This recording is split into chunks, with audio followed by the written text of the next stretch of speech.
Merci beaucoup à Stéphane Lemaguer d'être avec nous. Stéphane Lemaguer est archéologue, spécialiste de l'islam médiéval. Elle est titulaire d'un doctorat obtenu à l'université Paris 1 Panthéon-Sorbonne portant sur le commerce de l'encens dans la péninsule arabique et l'océan Indien entre le IVe et le XVIe siècle. Ses recherches portent sur l'histoire des parfums et des encens, en particulier leur circulation et leurs usages dans le monde musulman médiéval. Elle est l'auteure d'une dizaine d'articles sur le sujet, publiés en français et en anglais. Et aujourd'hui, archéologue chez Archaïos, elle est directrice de projets archéologiques en Arabie Saoudite. Je lui laisse la parole. Merci beaucoup pour cette présentation et merci beaucoup pour l'invitation. Je suis vraiment très heureuse d'être ici et de pouvoir dialoguer à la fois avec des spécialistes d'autres arts chronoculturels et aussi des professionnels de la parfumerie. Donc aujourd'hui, je vais vous parler de l'usage de l'encens, donc dans un rituel, mais pas dans un rituel religieux, puisque c'était intéressant parce que tout à l'heure, Thomas Fontaine posait la question de l'usage profane de l'encens dans la Grèce antique. Eh bien, on peut indirectement répondre avec l'exemple d'un usage profane dans le monde musulman.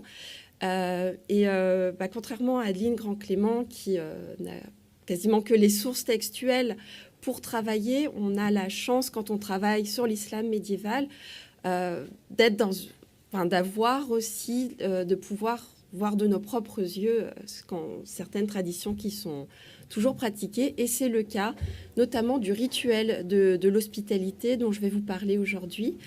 Donc ce rituel, il est attesté dans les sources textuelles médiévales, mais si vous vous rendez aujourd'hui en péninsule arabique, vous pourrez aussi l'expérimenter. Donc je voudrais partager cela avec vous aujourd'hui. Donc tout d'abord, je vais vous présenter ce rituel, en quoi il consiste, comment il a évolué au cours du temps à travers les quelques exemples de pratiques actuelles, et puis quel est le sens de ce rituel qui est, je le répète, un rituel profane. En effet, donc, il y a des usages religieux de l'encens en islam, mais l'islam a cette particularité de ne pas être une religion liturgique, c'est-à-dire que vous avez la grande prière du vendredi midi, où l'imam prononce le sermon, la khutba, mais il n'y a pas de liturgie comme dans le christianisme, pour prendre un exemple peut-être qui parlerait à tout le monde, c'est-à-dire tout le monde vient à la prière, à la messe, si vous voulez, le vendredi. Les gens prient, l'imam fait son sermon, et voilà, c'est pas accompagné spécialement de chants, c'est pas accompagné de prières particulières, ni d'autres éléments comme l'encensement, par exemple, du lieu. Pour autant, on sait que les mosquées ont été et sont toujours parfois parfumés. Des lieux sacrés aussi en islam sont parfumés, comme la Kaaba, qui est le lieu du pèlerinage à la Mecque. Elle est régulièrement nettoyée et enduite d'onguents parfumés, tout comme le dôme du Rocher à Jérusalem. Mais donc là, un rituel tout à fait profane, quoique Isabelle Chazot parlait de la définition de rituel. On est dans un cas où on est à la fois dans un rituel assez quotidien, enfin qui n'est pas extraordinaire, mais qui est rituel dans le sens où il est ritualisé, c'est-à-dire il y a un ordre, c'est un événement, c'est quelque chose d'important au sein de l'accueil que l'on fait aux étrangers ou aux invités en général. Donc c'est en cela qu'il est intéressant. Peut-être une évidence, mais pourtant, je pense que c'est important de le rappeler. Bien sûr, l'hospitalité n'est pas quelque chose de propre à l'islam. C'est évidemment un devoir envers des invités, des étrangers ou des gens de sa famille ou des amis qui quasi universel.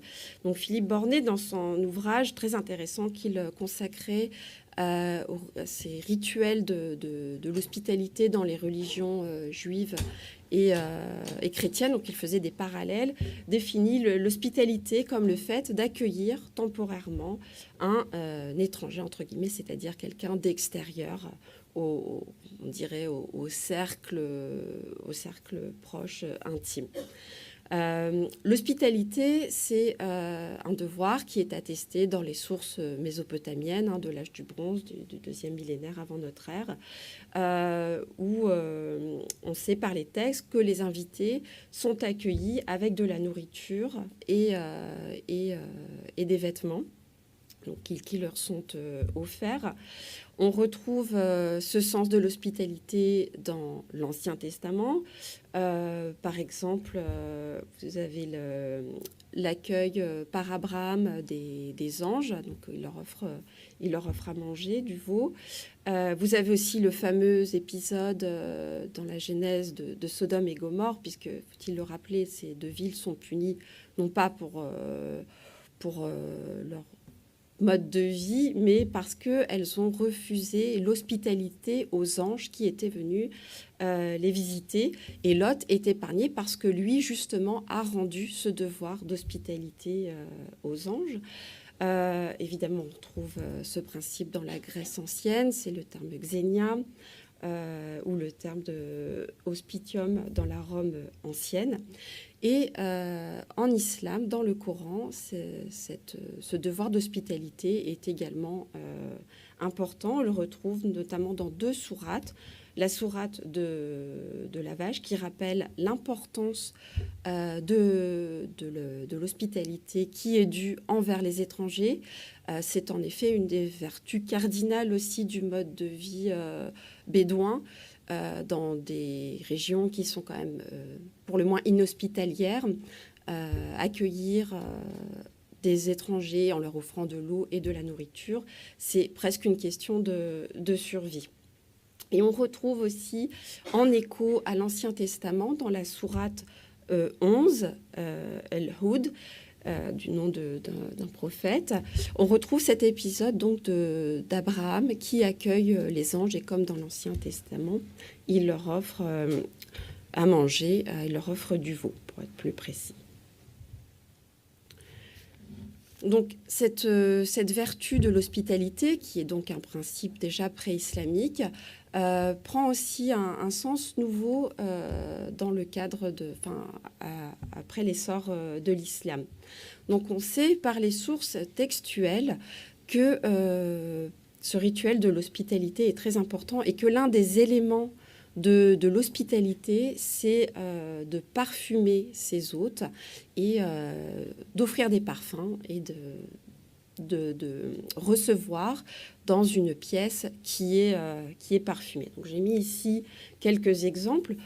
Par exemple, on sait par les sources textuelles que lors du mariage du calife Omar bin Abdelaziz, qui a régné au début du 8e siècle, donc un calife omeyyade, que 20 000 dinars, donc, qui est une monnaie en or, donc une somme considérable de raliya, a été brûlée. Donc la raliya, c'est ce parfum qu'on connaît par des recettes, des textes médiévaux qui nous sont parvenus, donc c'est un mélange d'encens donc il y a plusieurs produits qui sont mélangés, mais le cœur de ce mélange, c'est l'ambre gris, qui est extrait qui provient du cachalot. Je reviendrai ensuite sur les produits utilisés en islam.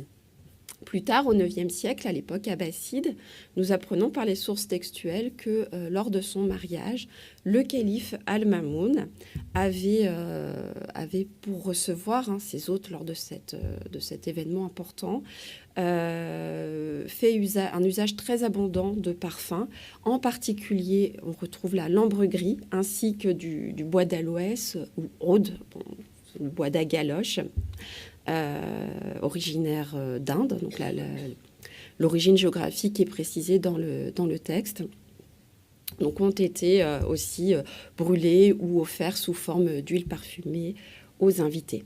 Ce même calife présidait tous les jeudis une séance de jurisprudence au cours donc il organisait pour cela un déjeuner, donc il invitait pour cela des légistes et d'autres savants, muallim.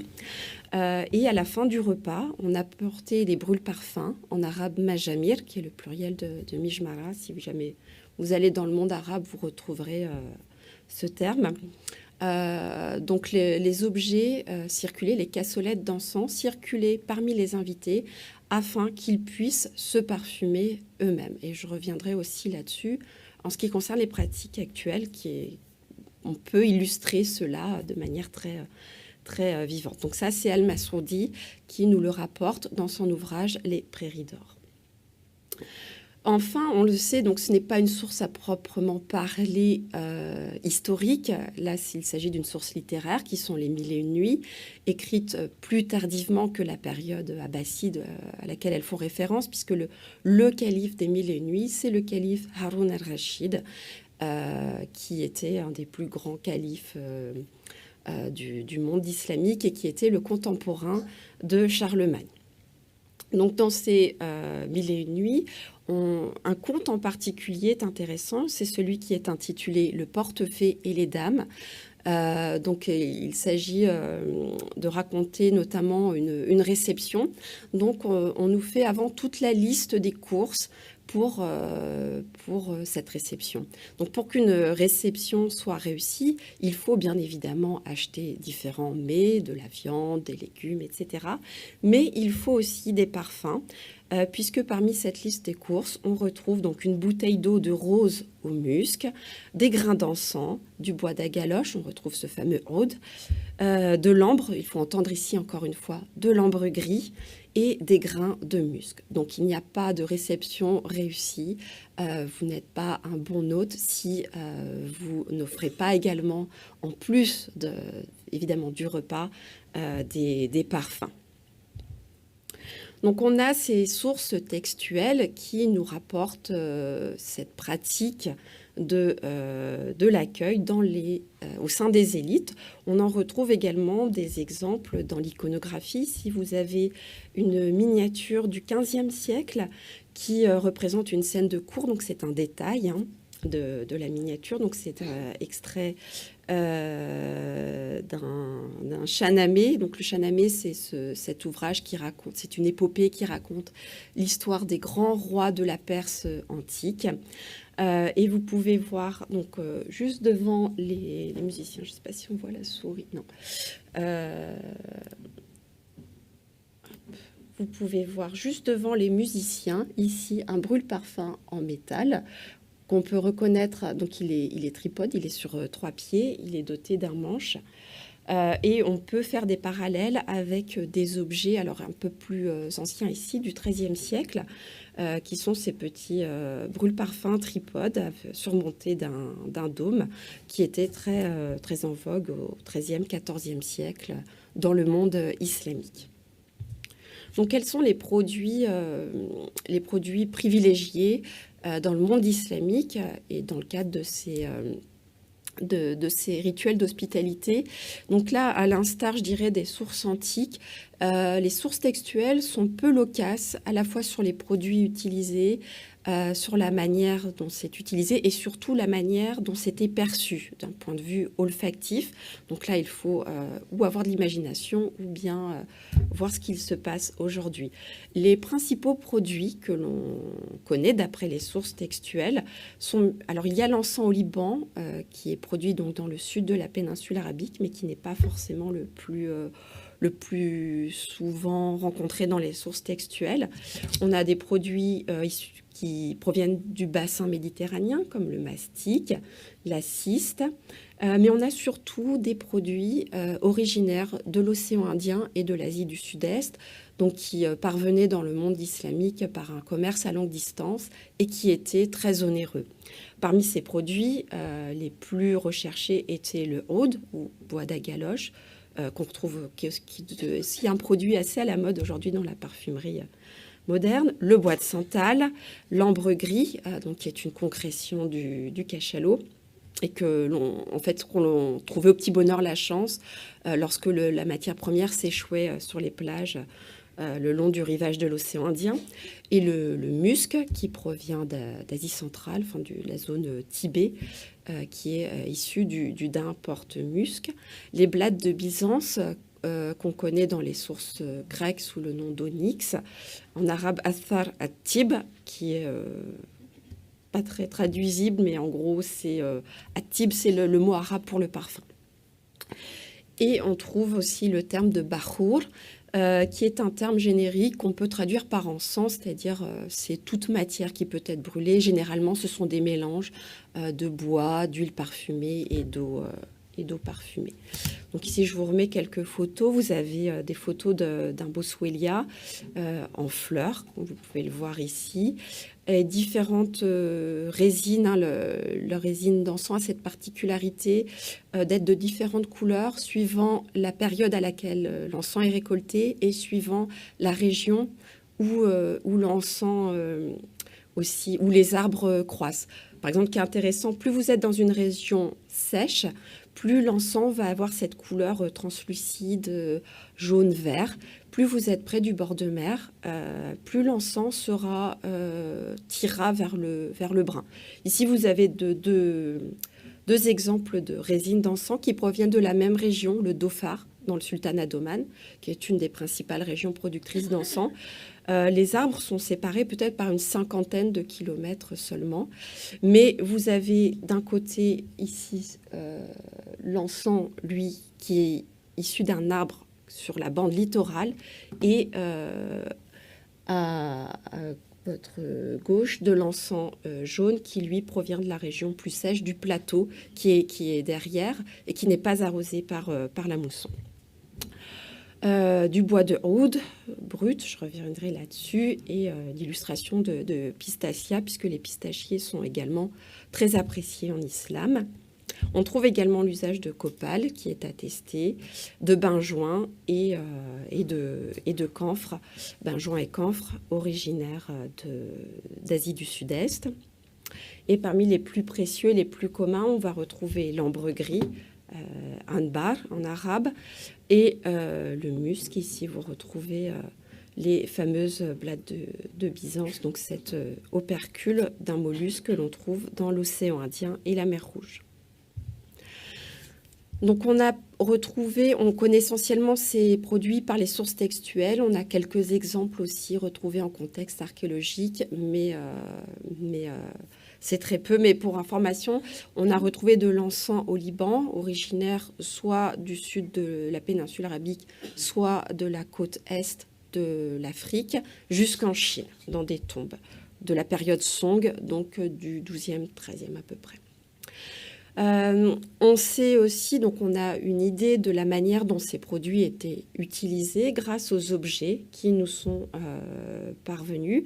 Donc les plus communs sont les brûle-parfums. Je vais vous montrer quelques exemples dans lesquels on brûlait à la fois des résines, des bois odorants ou encore du musc, enfin des matières animales en général. Les bougies, donc ce que l'on sait, donc évidemment, elles ne nous sont pas parvenues en contexte archéologique.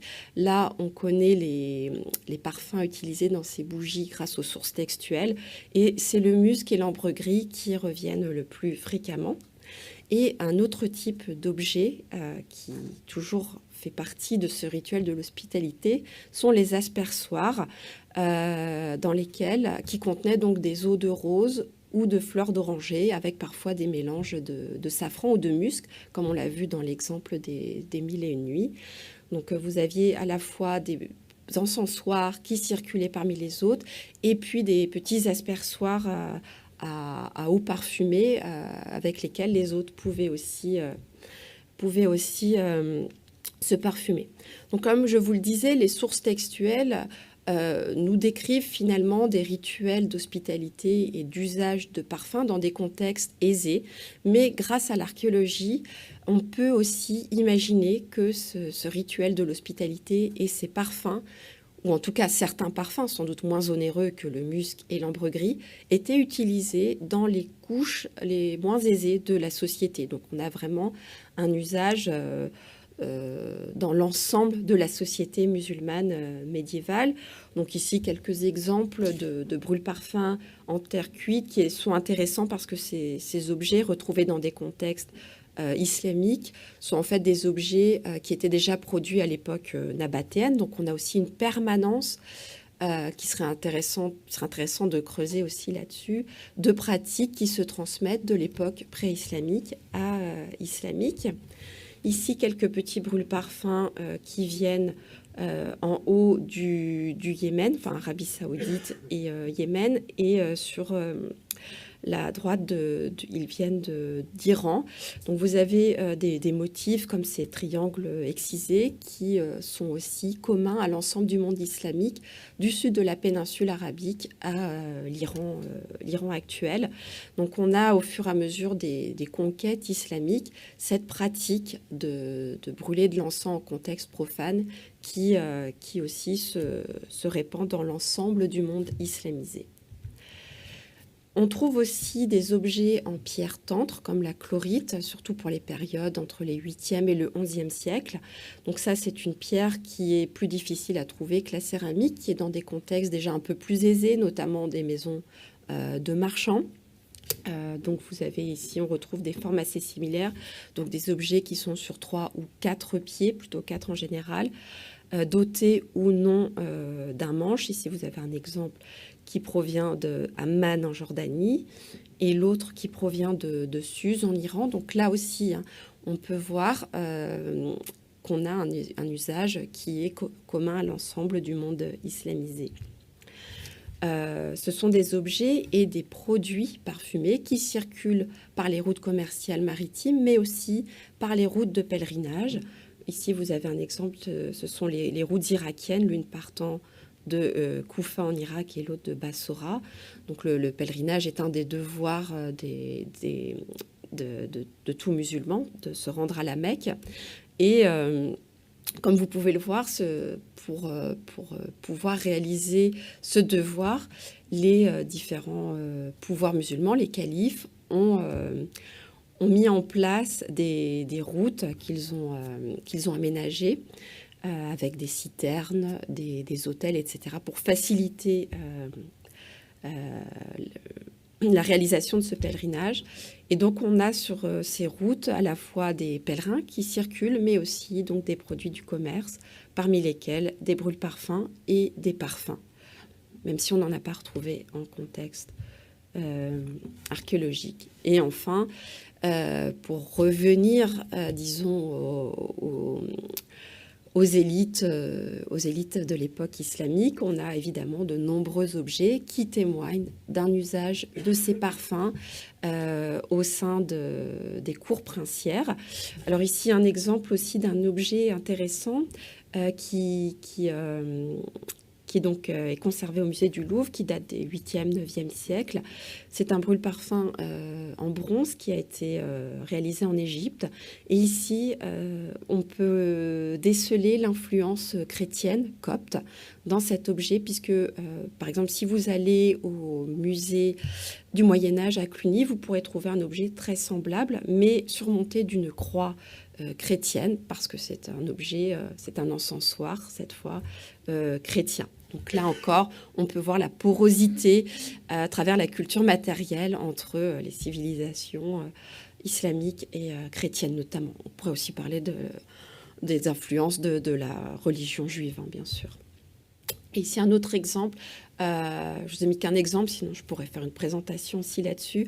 Vous avez à l'époque Seljouki, donc aux environs du 11e, 12e siècle, une importante production de brûle-parfums zoomorphes, soit en forme d'oiseau, comme cet exemple, en forme de faucon conservé au Louvre, soit en forme de félin, qu'on identifie comme des lions ou des caracals.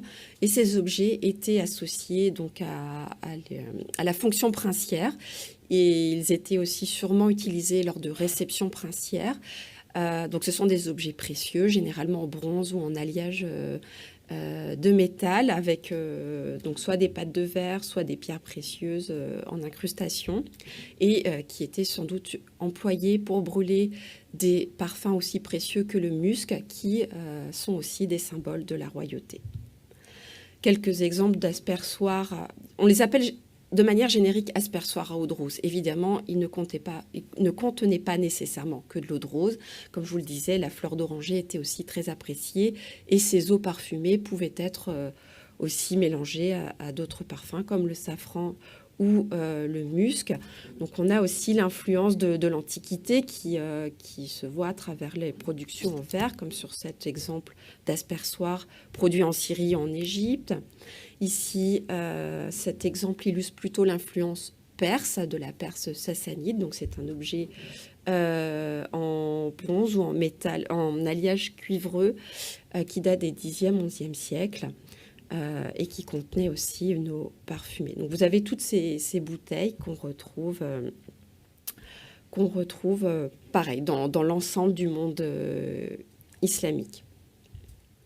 Et ici, juste une illustration, puisque vous avez l'accueil de Zal. Donc c'est un autre épisode du Shahnameh, donc de cette épopée perse, avec Rubada qui accueille son bien-aimé. Et vous avez à l'arrière-plan des servantes qui tiennent un encensoir et un aspersoir à eau de rose pour accueillir le prince comme il se doit. Je vais essayer d'aller plus vite. Donc, qu'en est-il de ce rituel aujourd'hui ? Eh bien, ce rituel de l'hospitalité, si l'on met de côté juste l'introduction du café, qui est un produit qui est introduit dans le monde islamique dès le XVe siècle et qui va ensuite, par l'intermédiaire de l'Empire ottoman, aussi circuler en Europe. Ce rituel a très peu changé. Comme vous pouvez le voir, alors ici c'est intéressant parce qu'on a bien l'association, donc c'est une photo prise au musée de la Révolution de 1920 à Nadjaf en Irak. C'est un musée aussi des cultures populaires. Vous avez l'association cafetière et encensoir qui montre bien que aujourd'hui, lorsque vous êtes reçu, on vous offre le café, les dattes. Vous avez les brûle-parfums dans lesquels on brûle les encens et avec lesquels les autres se parfument. Et bien sûr, les aspersoirs à eau de rose. Ici, vous avez un exemple en cuivre. Et vous avez même des petits aspersoirs individuels, comme ici avec les petits grelots. Pareil en Arabie Saoudite, ici un exemple d'un musée des arts populaires. Vous pouvez voir l'association des cafetières, des brûle-parfums modernes et des aspersoirs à eau de rose. Cela illustre aussi à quel point cette tradition elle est vivante parce qu'elle évolue, que les objets donc évoluent avec le temps. Comme je vous le disais, si vous allez en péninsule arabique aujourd'hui, alors pas dans les villes, il faut plutôt aller dans le monde rural, chez les Bédouins, avant un repas, donc vous allez être accueillis avec des fumées d'encens. Donc on vous accueille, on vous sert le café, on vous sert les dattes, on vous sert également du thé. C'est un peu l'apéritif. Et puis, vous avez ce brûle-parfum donc, qui circule. Et donc, on s'imprègne des fumées. Et vraiment, ça vous parfume vos vêtements, les kéfiers, etc. Et il y a aussi l'idée derrière de purification avant le repas. Donc, aujourd'hui, le produit préféré, ce n'est pas l'encens au Liban, c'est le oud. Ici, vous avez un exemple dans une boutique. Vous en avez pour toutes les bourses. Ça peut atteindre des prix assez incroyables. Je n'en ai pas sur moi, mais il y a une boutique Arabian Oud sur les Champs-Élysées. Donc, si vous n'y êtes pas allé, je vous invite à y aller pour voir ces copeaux de bois qui sont très importants. Donc, on va les offrir lors des mariages, lors des fêtes, notamment l'Aïd, à la fin du Ramadan, l'Aïd el-Adha, l'Aïd al-Kébir. Voilà, c'est un cadeau pour les fêtes. Et donc, on en fait brûler pour recevoir ses hôtes. Donc, pour conclure, il s'agit probablement d'une tradition en thé islamique, cette manière de recevoir avec des parfums, parce qu'on a retrouvé dans des contextes en Arabie du Sud, donc le Yémen actuel, dans des niveaux pré-islamiques, des brûle-parfums qui étaient utilisés en contexte profane, pas les petits hôtels à encens, mais on n'a pas plus de documentation que cela. C'est une tradition qui fait partie de ce qu'on appelle en arabe l'adab, c'est-à-dire le savoir-vivre. Adab, c'est à la fois le mot arabe pour littérature et pour savoir-vivre. Donc, c'est vraiment une question de savoir-vivre, de qu'on pourrait, si on compare à la Grèce ancienne, ce qui fait la distinction entre la civilisation et les barbares. C'est quelque chose qui est attesté dans toutes les classes sociales. Ce qui va distinguer ces différentes classes sociales, donc ce n'est pas la pratique, ça va être les objets, donc en matière plus ou moins précieuse, ainsi que les matières parfumées, également plus ou moins onéreuses selon les moyens. Et donc, c'est une pratique qui est encore très vivante, on l'espère pour longtemps, si elle échappe à la folklorisation, puisqu'il y a beaucoup de... C'est un phénomène aussi là, qui touche actuellement la péninsule arabique, qui est entrée dans la modernité de plein fouet. Je vous remercie pour votre attention.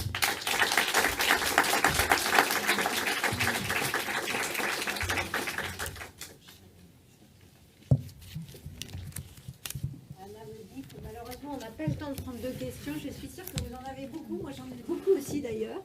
Mais on prendra plus de temps un petit peu plus tard dans l'après-midi. Alors, merci beaucoup. C'était passionnant. On va accueillir Arnaud Alloy.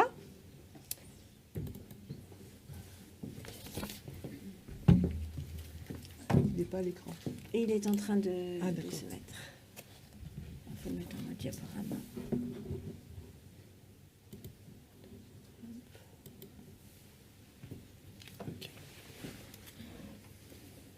Ça, c'est pour m'auto-surveiller.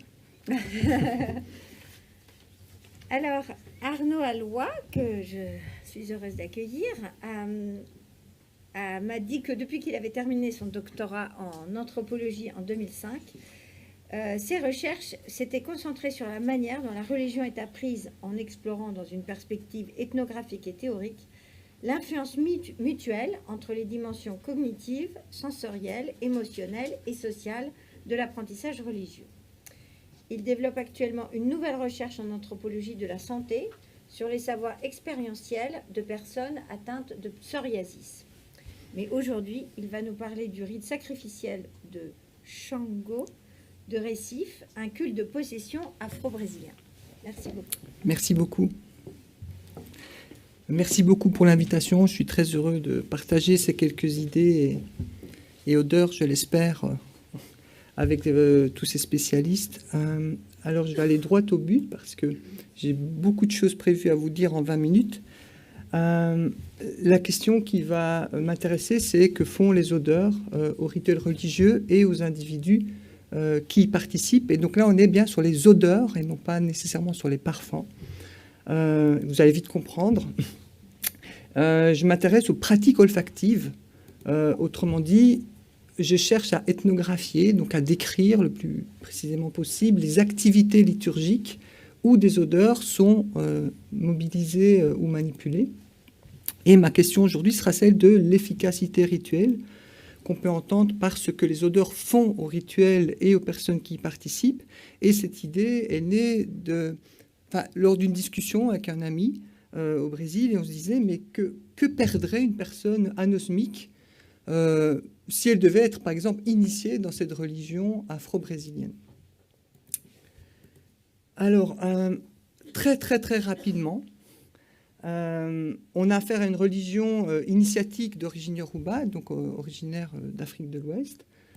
Sa genèse remonte à la fin du 19e siècle. Elle est pratiquée aujourd'hui par quelques dizaines de milliers d'adeptes. Donc, je vous parle là du Shango, le Shango de Recife, qui est appelé par ses pratiquants le Candomblé Nago de Recife, qui est une des modalités du Candomblé, qui sont le terme générique qui désigne les religions d'origine africaine au Brésil. Les personnes du Shango rendent un culte aux orishas, les divinités d'origine africaine qui sont associées tantôt à la nature ou à des activités humaines. Le culte est organisé selon le modèle de la famille biologique. Les initiateurs sont appelés père et mère de saints, S-A-I-N-T, saints renvoyant aux saints catholiques qui ont été syncrétisés, on va dire, avec les orishas. Et les initiés sont les fils et filles de saints. Donc, filho du saint, pai e mãe du saint. 4 grands piliers liturgiques. Bien sûr, l'initiation, on a affaire à une initiation longue dans le Shango de Recife qui dure 3 mois avec des longues réclusions qui peuvent aller jusqu'à 39 jours. Mais On aura peut-être l'occasion d'en parler par la suite. L'oracle, alors je ne vais pas rentrer dans le détail. La transe de possession de type adorciste, c'est-à-dire qu'on a affaire à une transe de possession qui est recherchée et valorisée. Et le sacrifice animal qui va nous occuper lors de cette présentation. Alors, le premier constat, je ne sais pas si on peut employer le terme odoriophile, mais en fait, on a affaire à une religion odoriophile, c'est-à-dire une religion où les odeurs sont omniprésentes et on le verra, des odeurs souvent très intenses, avec notamment l'aménagement olfactif des espaces. Là, on voit des feuilles d'eucalyptus qui sont répandues au sein du temple et lors des rituels, des gros rituels publics, eh bien, les gens vont écraser ces feuilles d'eucalyptus qui vont répandre leur odeur, leur parfum. Beaucoup de fleurs également sont présentes dans l'aménagement de l'espace. Il y a des rituels qu'on appelle bains de feuilles. Feuilles, de manière métonymique, désignent les plantes sauvages qui sont associées à chacune des divinités. Et donc ces plantes vont être travaillées, vont rentrer dans la constitution, dans la fabrication de bains avec d'autres substances que je n'aborderai pas ici. Également un autre rituel qu'on appelle le bori ou obori, qui consiste à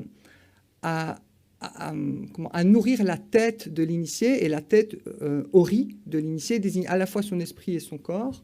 Et lors de cette fête, eh bien, on va lui donner à manger tout ce que la bouche mange et lui donner à boire tout ce que la bouche boit.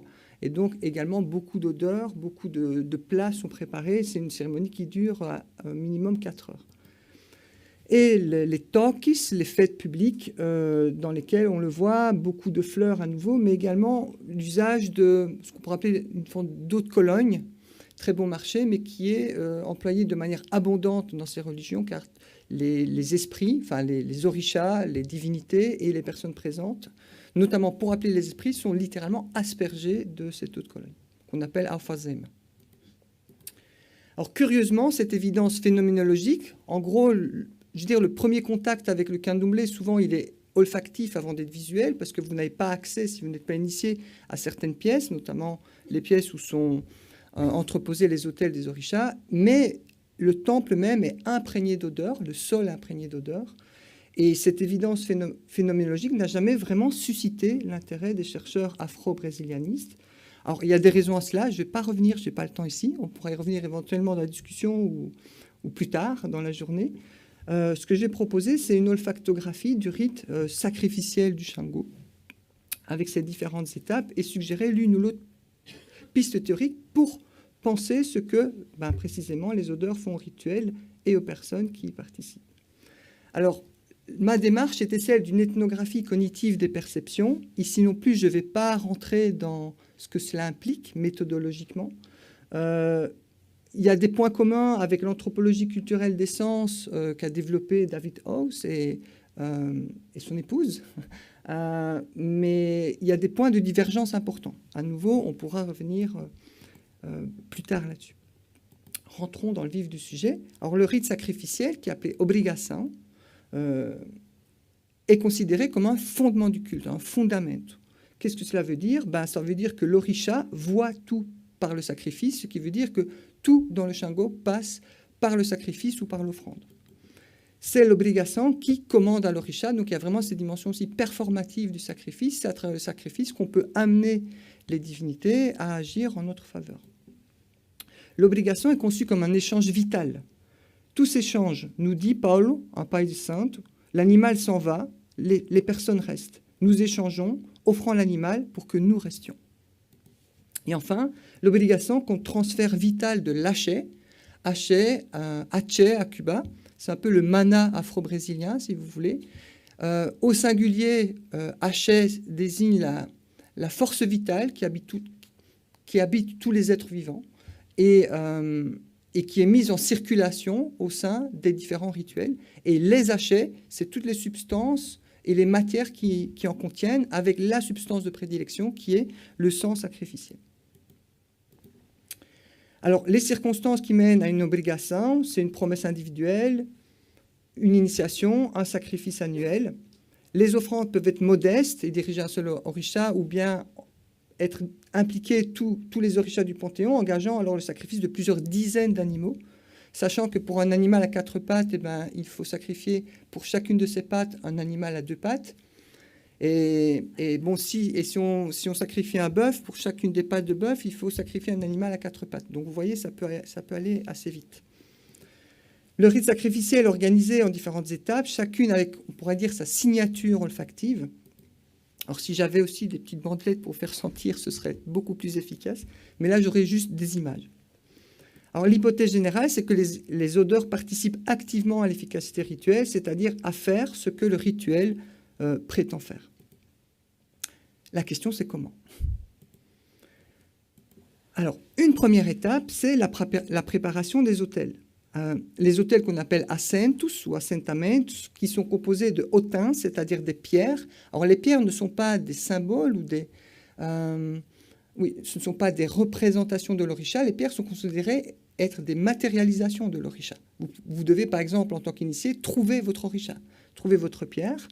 Des ferraments qui désignent les fers. Vous voyez, ça peut être des fers forgés ou des fers dans l'hôtel ici de Ogun, qui est l'orisha de la guerre et l'orisha forgeron. Eh bien, il y avait une pièce de moteur, en fait, le moteur d'une voiture. Des bouzius, qui sont les kauris, ces petits coquillages qui servent à la divination, des fruits secs, des objets divers, etc. Et tout cela va être réveillé à travers le souffle. Donc, les personnes vont boire de l'eau qui est dans les petites jarres, et va souffler cette eau sur les autels, ainsi que du poivre de la côte, qui est un poivre qui vient d'Afrique, la cachasse, qui est le rhum brésilien. Deuxième étape, c'est le sacrifice animal à proprement parler, avec la préparation des animaux. On va nettoyer les animaux, on va leur nettoyer les pattes, éventuellement le poil s'ils sont sales, etc., ou les plumes. Le nettoyage spirituel, on va par exemple frotter les animaux à plumes sur le corps et sur la tête des candidats à l'initiation, par exemple, et la formulation des vœux, où en fait il va avoir un contact du visage avec l'animal, soit de son front, soit les plumes de l'animal vivant, et on va s'adresser à lui, on va lui susurrer à l'oreille ce qu'on attend de lui, et on va le remercier de donner sa vie en notre faveur. La deuxième partie, c'est la mise à mort de l'animal, où là il s'agit de nourrir l'orisha. Le sang sacrificiel va d'abord être récolté dans l'autel sur les hotins et les ferraments, et puis dès que la tête a été décrochée du corps et que le gros du sang était réparti dans l'autel, eh bien, le corps lui-même de l'initié va devenir autel et l'initié va être littéralement baigné dans le sang de l'animal. On va voir qu'il y a quelque chose... il existe une théorie vernaculaire qui accorde beaucoup d'importance à l'imprégnation, à la fois à l'imprégnation par les substances propres à l'orisha, mais également par les odeurs qui le caractérisent. Troisième étape, la cuisine rituelle, avec les abats des animaux qui sont nettoyés puis bouillis ou frits dans de l'huile de dendé, qui est de l'huile de palme rouge, avec du piment, du charbon, sur des feux à charbon ou des gazinières. Je vais rapidement. Les reins, c'est la viande rouge qui doit être ici, avant d'être cuisinée, déposée au pied de l'autel para ou orisha sherar, c'est-à-dire pour l'orisha sentir l'odeur de la viande, avant qu'elle ne soit cuite. La confection des autels, un autel comme celui que vous voyez à votre droite, ça prend au moins 5 heures. Parce qu'il y a toute une série de couches, et puis le schéma de l'animal doit être reproduit, et puis, il y a toute une série de règles à suivre. Et là, c'est Iguarassi, un païdisant, qui disait « J'aime l'odeur du sang lors de l'obligação, et lorsque se mêle l'odeur de sang avec celle de la nourriture cuisinée dans l'huile de palme rouge, c'est excellent. » Tu vois, tu entres dans le quartz du saint, ou là où sont disposés les autels, et il y a cette odeur, n'est-ce pas? Et même après 3 jours, lorsque tu as nettoyé et qu'il reste cette essence, j'aime beaucoup. Donc il y a vraiment un rapport esthétique, je vais dire, à ces odeurs. Ensuite, c'est le nettoyage, où on a des odeurs très fortes de nourriture en décomposition, par exemple dans des lieux qui peuvent faire 50 degrés en été et qui vont rester là pendant 3 jours. Et là, on va transposer donc la nourriture depuis les autels dans des casseroles qui vont être portées sur les lieux de prédilection des orishas. Avec cette persistance de l'essence de ces odeurs à la fois dans le sol et dans les murs, ou dans certains temples, on va refuser de mettre du carrelage de manière à ce que le sol puisse s'imprégner de l'odeur des obligations précédentes. Donc on a ces différentes étapes. Et un trait marquant de ce cheminement olfactif propre à l'obligation est la prégnance d'odeurs d'origine organique et de leur transformation. Alors l'initié se voit littéralement imprégné des odeurs relatives à la transformation des animaux sacrificiels, avec la préparation des autels et les odeurs des animaux vivants lors de la première étape, l'odeur du sang sacrificiel, les corps d'animaux sacrifiés et le corps-autel lors de la deuxième étape, les effluves de la cuisine rituelle avec les offrandes, la décomposition et les traces olfactives. On a donc ici un cycle de transformation de la vie à la mort et des odeurs qui inévitablement accompagnent cette transformation. Alors, j'en viens aux pistes théoriques. J'ai une hypothèse générale et 4 pistes théoriques. Alors, je vous les livre, hop, ici. L'hypothèse générale, c'est la fonction métonymique des odeurs qui a été proposée par David House dès 1987, sur laquelle je reviens rapidement, et 4 pistes théoriques qui permettraient d'expliquer comment les odeurs agissent. Une première piste, ce sera la dimension émotionnelle des odeurs, leur conditionnement olfactif évaluatif, je vous expliquerai ce que c'est, la théorie indigène de l'imprégnation et le caractère liminal des odeurs. Qu'est-ce que la fonction métonymique des odeurs? Alors je vais aller très rapidement et je m'en excuse par avance. David House nous dit, c'est parce que les odeurs émanent toujours de leurs objets et qu'habituellement elles signalent le processus de transformation, par exemple la cuisson, la putréfaction, qu'elles sont utilisées comme médiateurs et comme support aux transitions entre catégories sociales. Quel est l'intérêt et quelles sont les limites de cette hypothèse? L'intérêt, je pense que là, il a vraiment capturé un processus potentiellement à l'œuvre dans de nombreux rituels visant à une transformation de type possession, initiation, thérapeutique, deuil, où les odeurs sont omniprésentes. Ou en gros, si vous voulez, le processus de transformation des odeurs vient mimer le processus de transformation symbolique que l'on recherche à travers le rituel. Les limites, c'est qu'il s'intéresse peu à la manière dont les odeurs agiraient effectivement dans ce processus de transformation au niveau de l'expérience des individus. Et son argument porte essentiellement sur le changement de catégorie sociale induit par l'usage rituel des odeurs, alors que ma proposition va porter davantage sur les potentiels processus cognitifs sous-jacents à cette transformation. Et donc l'intuition de David House me semble tout à fait pertinente, mais elle manque dans sa formulation de 87 de précision analytique. Alors quelles sont les pistes? Tout d'abord, le caractère hautement émotionnel de notre système olfactif, qui s'expliquerait en grande partie par sa connexion anatomique directe avec le système limbique, le siège des émotions. Ensuite, c'est le fait de considérer les émotions comme des modalités d'engagement dans le monde. Les émotions agissent au quotidien tels des écho-radars de ce qui se joue dans la situation où elles apparaissent, comme des moyens d'explorer le terrain de ce qui nous importe, de ce qui compte pour nous, de ce dans quoi nous sommes pris affectivement. Quand je demande à mes étudiants c'est quoi l'inverse d'une émotion, c'est l'indifférence. Et donc, en l'occurrence, ce qui est en jeu dans le rite sacrificiel, c'est la transformation de l'animal en offrande et son acceptation par l'orisha, mais c'est également la transformation du novice dans sa relation avec son ou ses orishas.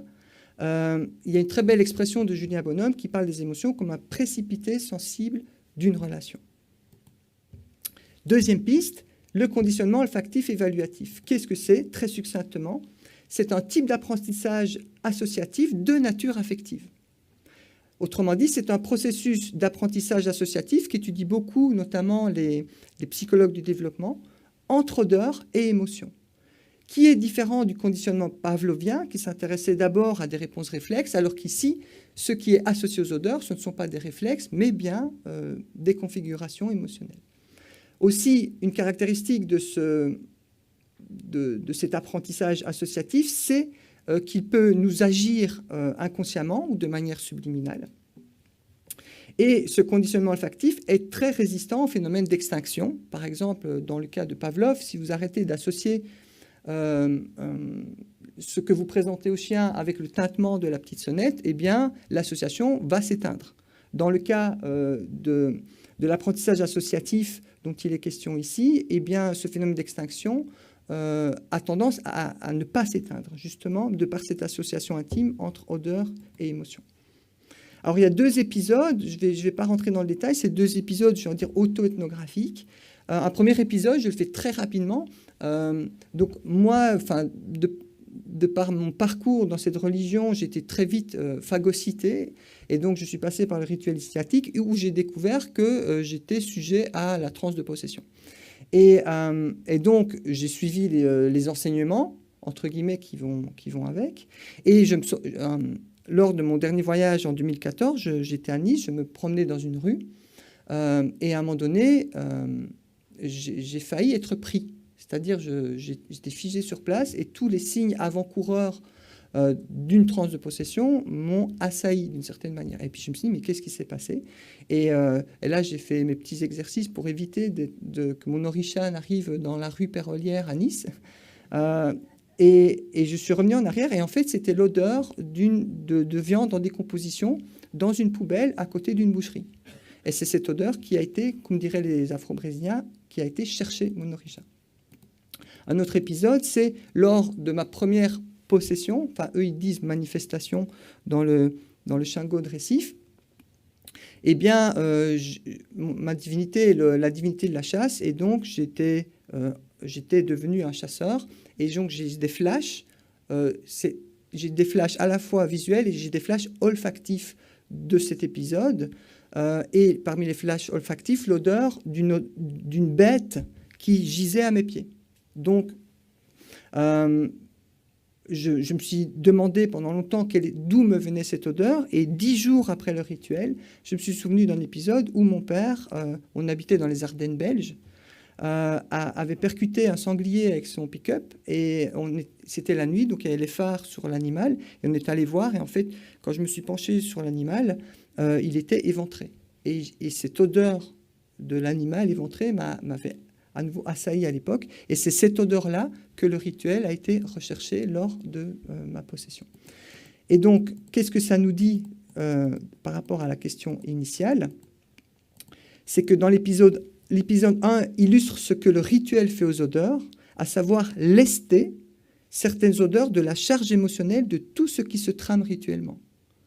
C'est-à-dire le rituel va vraiment charrier, je vais dire, tout ce qui se trame autour des odeurs au cours de l'activité rituelle. Et donc, une odeur est associée à une réponse émotionnelle qui devient le déclencheur privilégié d'un nouvel épisode. Et dans l'épisode 2, illustre ce que les odeurs peuvent faire au rituel, à savoir en enrichir ou en intensifier le vécu grâce à leur capacité à évoquer des souvenirs, des sentiments, ainsi que tout un champ symbolique propre à l'histoire d'un individu ou d'une collectivité. Troisième piste, ce que me dit un initiateur, toi-même n'es-tu pas resté 21 jours dans le PJ, donc l'endroit où il y a les hôtels, avec cette odeur forte de l'obligation, avec la tête de porc. Je ne peux passer que ce par quoi je suis passé. Celui qui n'est pas passé par là n'a pas le droit de parler plus fort, c'est-à-dire faire valoir son opinion. Ce que nous dit le chef de culte, c'est que l'imprégnation olfactive du corps de l'initié, tout comme des objets cultuels et des espaces liturgiques, compterait parmi les moyens mis en œuvre pour susciter le type d'expérience et de transformation qui est recherché et surtout légitimer l'initiation dans le Shango de Récif. Quatrième piste, c'est la dimension liminale des odeurs. Et là, comme nous dit Alfred Gell, les odeurs apparaissent souvent pour indiquer un passage entre matérialisation et dématérialisation, lorsque des choses sont en phase d'apparaître ou de disparaître. Et David Parkin va reprendre cette idée, sans pour autant, si je me souviens bien, citer Gell, où il va montrer que voilà, on a affaire à un continuum avec des odeurs concentrées dans des substances et des objets et des matières, notamment, on l'a vu cette matinée avec l'encens, etc., mais également des odeurs véhiculées par la vapeur, par le souffle, la fumée, le vent, l'air, et des odeurs comme émanation éventuelle de la présence d'esprit. Alors, une odeur, en fonction du contexte où elle sera sentie ou ressentie, peut donc relever d'une matérialité invisible, c'est-à-dire l'émanation invisible de quelque chose de matériel, ou d'une immatérialité visible, c'est-à-dire l'émanation perceptible d'un être immatériel. Alors je prends le cas au Brésil, par exemple, les gens qui ne sont pas du candomblé ont très peur du cheiro de macumba.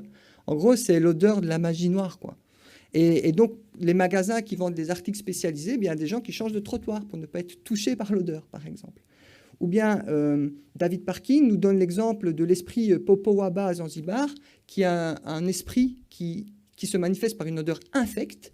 Et c'est un esprit dont tout le monde a peur parce que c'est un esprit violeur, sodomite, enfin tous les gros défauts que vous pouvez imaginer, je vais dire, sont incarnés par cet esprit, très violent par ailleurs. Et donc là, on voit comment, je vais dire, une odeur peut être l'émanation d'un être immatériel.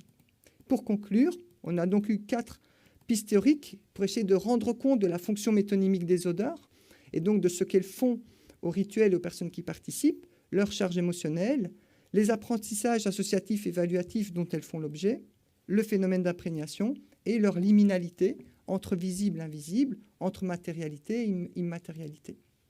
Et donc ces caractéristiques phénoménologiques des odeurs font d'elles, je pense, des candidats de choix pour inscrire, et c'est ça qu'elles font, je pense, dans le concret de l'expérience vécue, les transitions et les transformations recherchées par les rites à visée adorciste ou exorciste, thérapeutique ou initiatique.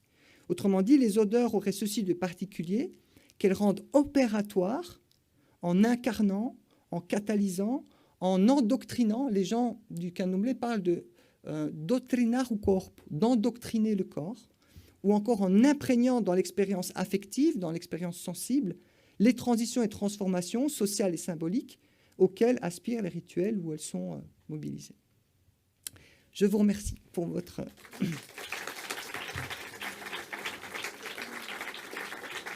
Alors, comme j'ai été très vite, j'ai passé sur plein de choses.